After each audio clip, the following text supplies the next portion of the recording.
co-owner, co-founder, president of 7 Points Oregon. Yeah, I appreciate you guys coming out and spending the afternoon with us. It's a real honor to just that you guys took your time to hear us talk about our journey and stuff. 7 Points, we're an indoor tier 1 producer here in Portland. We're actually right down the road, so about a couple miles that way. And I founded the company with my business partner, Seems Michael Munzing, in 2014. It was a medical facility, so we've kind of been through the whole transition from medical to rec, and it's been it's been a journey. And as a business, we really try not to spread ourselves too thin. We move pretty slowly. We try to stay focused, and we do one thing. I mean, we grow flower, and we try to do that really, really well.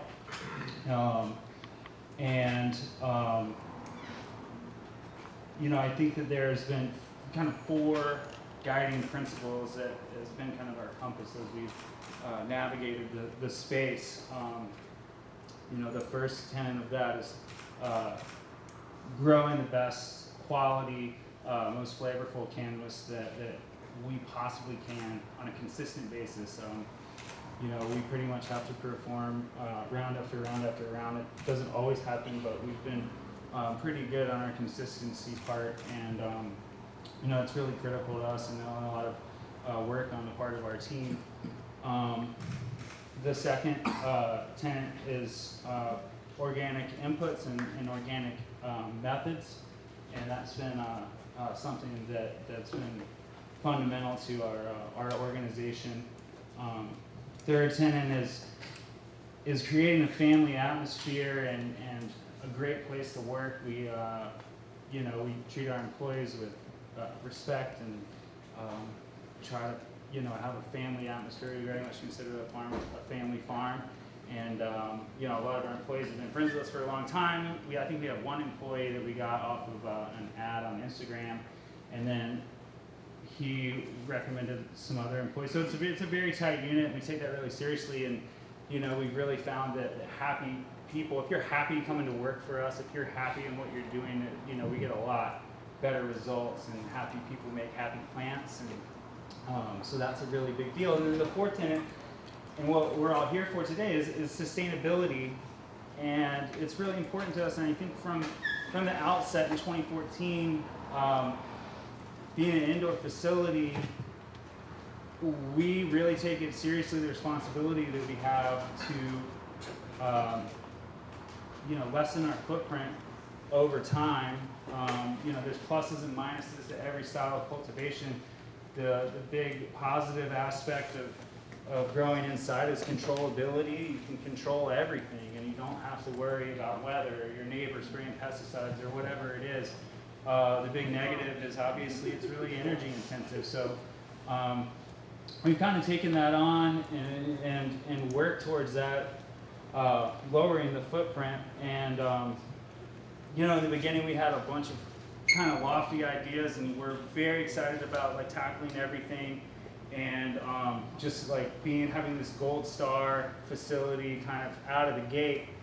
I think looking back 6 years later, we were pretty naive about our ability to accomplish that with the resources that we had, and it's been a lot harder road than what we thought it would be in 2014. So with the benefit of hindsight, the way I kind of approach things now is that if we're dedicating all of our resources, all of our financial resources that we have available, all of our resources and time that we have available, and all of the collective brain power and creativity that we have within our team, and putting that towards lowering the footprint of our business, then I'm happy at the end of the day. And it's interesting as time passes, and the goalpost is always kind of moving. You'll do one thing, and then your vision for your company kind of keeps moving farther and farther away from you. You'll do a couple more things, and then the goal is hopefully never attainable, but you can keep working towards it. And it's just the small, practical, realistic steps that you can take on a day-to-day basis that can really add up to a big difference over the long term. And so that's kind of what I wanted to talk about today, and a couple of aspects in our business that we've been able to tackle pretty easily and for not a lot of money. The first thing that we did is we've got a ton of cooling and 10 tons of cooling in each of our 3 production rooms that we started out with, and a bunch of dehumidification. And when we first installed that, we were kind of in an interesting space because we started on the 2nd floor of this building. So there were no floor drains or anything, so all of those were pumped back into a sink, and we this was the only drain we had, and we realized how much water was going down there, so we just grabbed the hoses, moved them over to a collection barrel, and set up a series of pumps and a pressure tank, and we're able to capture all of that water that the ACs are pulling out during the day when the lights are on, and then at night when the plants are perspiring, the dehumidifiers kick on, and it's a lot of water. We've had the water tested for heavy metals, and for drinking, we did a drinkability test, which is a bacteria test. And it's great water, and it's a super cheap way to recapture that. And what we've kind of done is hook that up to our humidifiers during the day, so we have kind of this closed loop atmospheric system. So the ACs are stripping the moisture out, and we're putting it right back in, and it creates the kind of homeostasis that you need in the right environment for your plants on the recycled water out of the air. We use a lot of it for cleaning, which is really great. We've had to change a couple of things. We've used clear tubing for some of it, which isn't that great. You get some kind of gunk in there, so we want to change that out. We've done some experiments with feeding our plants. It's totally doable. We just haven't finished the system. Once we replace all of that tubing, I actually went to Jesse's facility last week, and he's got a pretty good system with that. His is all with PVC, so it's really nice. And by our calculations, if you're using that for everything, it's about 50% of our water usage. So you can cut your water usage in half, and it's really inexpensive and a pretty easy project. So that's a big deal, and something super attainable.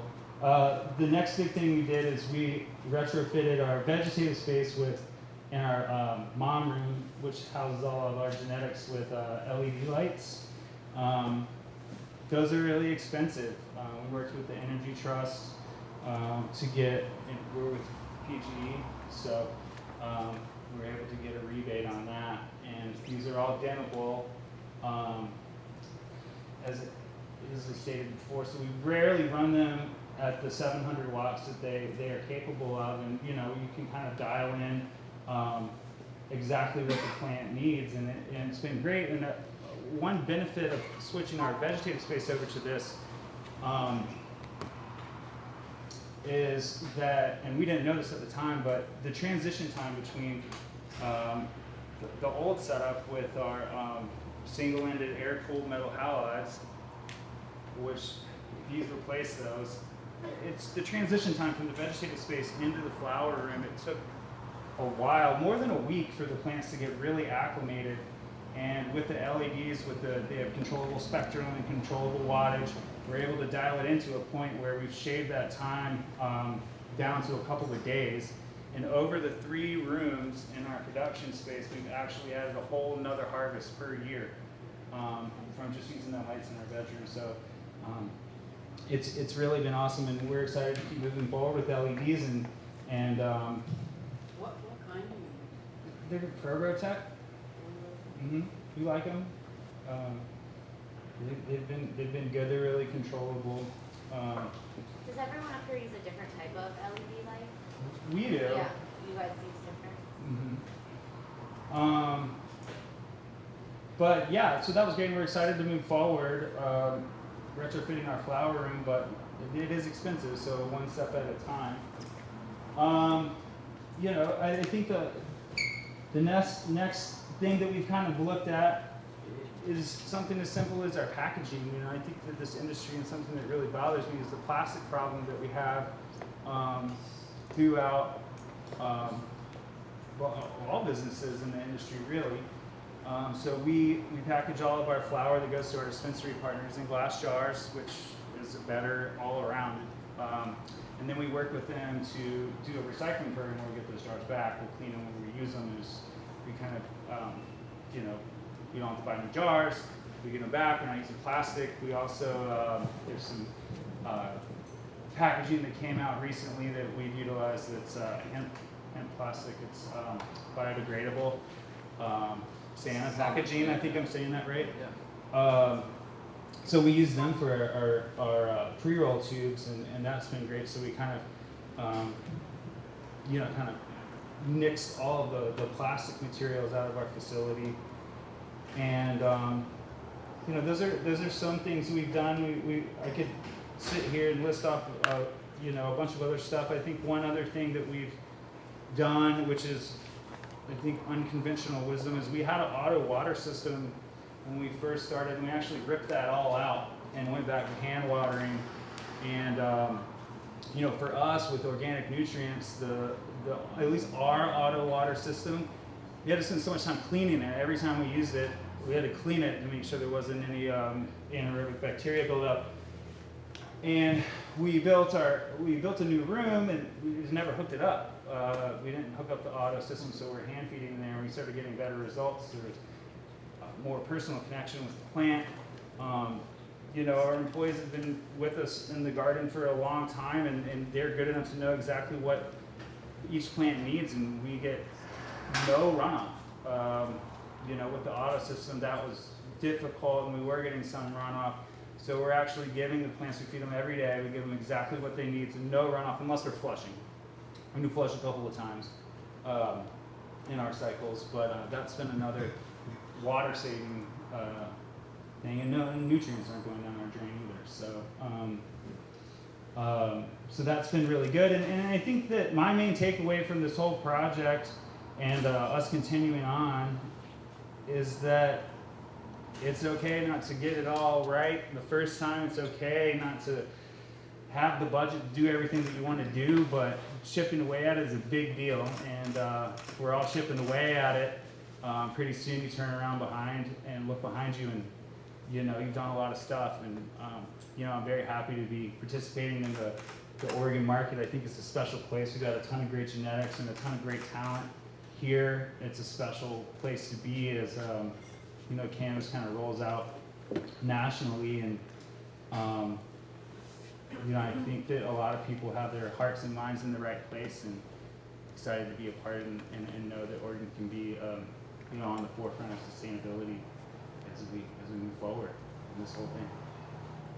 I want to ask you a question, Sure. and the LED guy might want to jump into this too. So, and you might have an opinion on both of you as well. So I analyzed LEDs top to bottom, and please correct me if I'm incorrect, if I'm saying anything incorrect. What I saw of the LED options that I looked at versus my T5s was the LED lights still ran about 720 watts. Mm-hmm. But they required about 20% more fixtures than the T5s did because of their more directional footprint. And so if you don't get energy credits, and Derek has heard me sing this story numerous times at these events, if you don't get energy efficiency Do you not credits, get them in banks? what's that? You don't get them? No, we're in the Western Oregon Electric Co-op, and they don't provide any They paid off energy the efficiency federal system.